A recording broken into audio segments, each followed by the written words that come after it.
ना फिलहाल तो सिर्फ बंगाल में हुआ है। अभी तो 2029 तक हमारे इलेक्शन होने नहीं हैं। आप जम्मू कश्मीर के बारे में क्यों घबरा रहे हो? पहले तो देखें बाकी मुल्क में इसका क्या असर होगा। हमें जो भुगतना था हमने भुगत लिया, हमने इनका डिलिमिटेशन भुगता, और डिलिमिटेशन हमें मालूम है वो सिर्फ बीजेपी और बीजेपी के दोस्तों को फायदा पहुंचाने के लिए किया गया। अब आगे देखते हैं क्या होता है।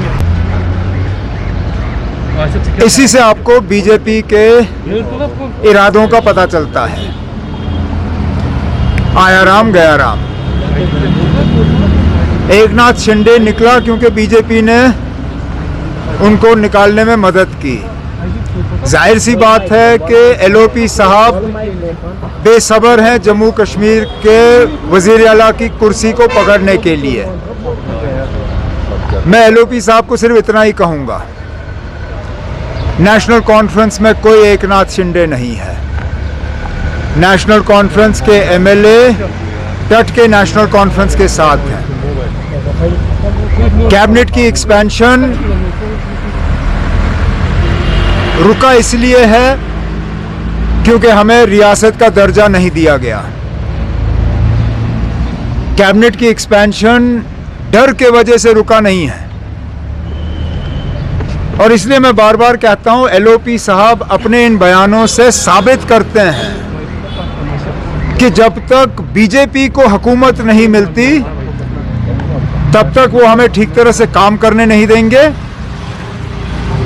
और जम्मू कश्मीर को वो रियासत नहीं बनाएंगे।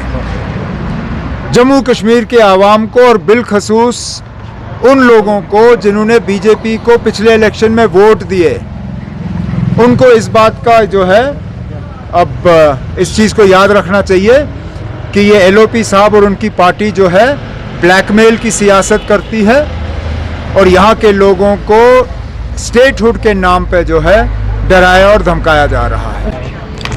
अब वैसे तो अगर हम सुप्रीम कोर्ट के जजमेंट पे जाएं तो कोई प्रेसिडेंट्स रूल नहीं होना चाहिए। कितने ऐसे केस हैं जिसमें सुप्रीम कोर्ट ने साफ तौर पे ये कहा है कि इलेक्शन के बाद सिंगल लार्जेस्ट पार्टी जो है उनको बुलाया जाना चाहिए और उन्हें मौका दिया जाना चाहिए कि वो असेंबली में जो है अपनी मेजॉरिटी को प्रूव करें। यही हुआ था जब वाजपेयी साहब ने 13 दिन की हुकूमत बनाई। प्रेसिडेंट ऑफ इंडिया ने इंतज़ार नहीं किया कि पहले आप मुझे नंबर दिखाइए। उस वक्त प्रेसिडेंट ऑफ इंडिया ने उन्हें बुलाया, 13 दिन की हुकूमत आई।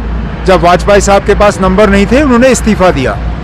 आज भी अगर आप सुप्रीम कोर्ट के जजमेंट पे जाएं तो राजभवन या आज लोक भवन है, लोक भवन को इस प्रोसेस को रोकने की कोई मतलब जवाजियत नहीं है। विजय को एक गवर्नमेंट फॉर्म करने की इजाज़त दी जानी चाहिए, उनको उसके बाद मौका दिया जाना चाहिए। असेंबली में वो अपनी मेजॉरिटी प्रूव करे तो रहेंगे, नहीं प्रूव करते तो उनको इस्तीफा देना पड़ेगा।